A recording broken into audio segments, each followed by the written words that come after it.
എന്റെ പേര് ധനേഷ് മുരളി. ഗ്രോവൽ എന്ന സ്ഥാപനം നടത്തി വരുന്നു. ഏറ്റവും കൂടുതൽ പ്രവാസികളെ സഹായിക്കുക, ഓരോ പ്രവാസിയും വെൽത്ത് ക്രിയേറ്റ് ചെയ്യുക, നാട്ടിലേക്ക് തിരിച്ചെത്തുമ്പോൾ ഒരു നല്ല ഫണ്ട് അവരുടെ കയ്യിൽ ഉണ്ടാവണം, അതുമായിട്ട് അവർക്ക് ജീവിക്കാൻ സാധിക്കണം എന്നുള്ള ഉദ്ദേശ ലക്ഷ്യത്തോടുകൂടി പ്രവർത്തിക്കുന്ന സ്ഥാപനമാണ് ഗ്രോവൽ.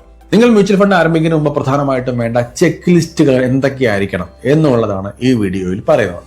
ഈ കാര്യങ്ങളൊക്കെ പൂർത്തീകരിക്കാതെ നിങ്ങൾ മ്യൂച്വൽ ഫണ്ട് ആരംഭിച്ചാൽ ഒരുപക്ഷെ നിങ്ങളുടെ മ്യൂച്വൽ ഫണ്ട് ഗ്രോ ആവില്ല. അതിന് പ്രധാനപ്പെട്ട കാരണം നിങ്ങൾ മ്യൂച്വൽ ഫണ്ട് സ്റ്റോപ്പ് ചെയ്തിരിക്കും എന്നുള്ളത് കൊണ്ടാണ്. നമ്പർ 1, നിങ്ങളുടെ കയ്യിൽ എമർജൻസി ഫണ്ട് എന്നുള്ളൊരു കാര്യം ഉണ്ടാവണം.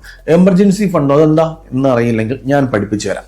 എമർജൻസി ഫണ്ട് എന്ന് പറഞ്ഞാൽ നിങ്ങളുടെ ജോലി നഷ്ടപ്പെട്ടു, അല്ലെങ്കിൽ നിങ്ങൾക്ക് ഇപ്പോൾ വരുമാനം വരാത്തൊരു മാസം നിങ്ങളുടെ ജീവിതത്തിൽ ഉണ്ടാവും. ഇതൊക്കെ സ്വാഭാവികമല്ലേ, ആർക്കും എപ്പോൾ വേണമെങ്കിലും സംഭവിക്കാം. അന്നേരം നിങ്ങളുടെ കയ്യിൽ ഫണ്ട് ഉണ്ടാവണം. ഒരു 3 മാസമെങ്കിലും നിങ്ങൾക്ക് സുഖമായി ജീവിക്കാനുള്ള എമർജൻസി ഫണ്ട് നിങ്ങളുടെ കയ്യിൽ ഉണ്ടാവണം. നിങ്ങളൊരു 50,000 റുപ്പീസിന്റെ വരുമാനമുള്ള വ്യക്തിയാണെങ്കിൽ നിങ്ങളുടെ കയ്യിൽ ഏറ്റവും കുറഞ്ഞത് 1.5 ലക്ഷം രൂപ മാറ്റി ഒരു അക്കൗണ്ടിൽ സൂക്ഷിച്ചിരിക്കണം. അതിനുശേഷം നമുക്ക് മ്യൂച്വൽ ഫണ്ട് ഇൻവെസ്റ്റ്മെന്റ് ഒക്കെ ആരംഭിച്ചാൽ മതി. അപ്പോൾ ചെക്ക് ലിസ്റ്റ് 1 നിങ്ങൾ ടിക്ക് ചെയ്യുക. നിങ്ങളുടെ കയ്യിൽ എമർജൻസി ഫണ്ട് ഉണ്ട് എന്നുള്ള കാര്യം ഉറപ്പുവരുത്തുക.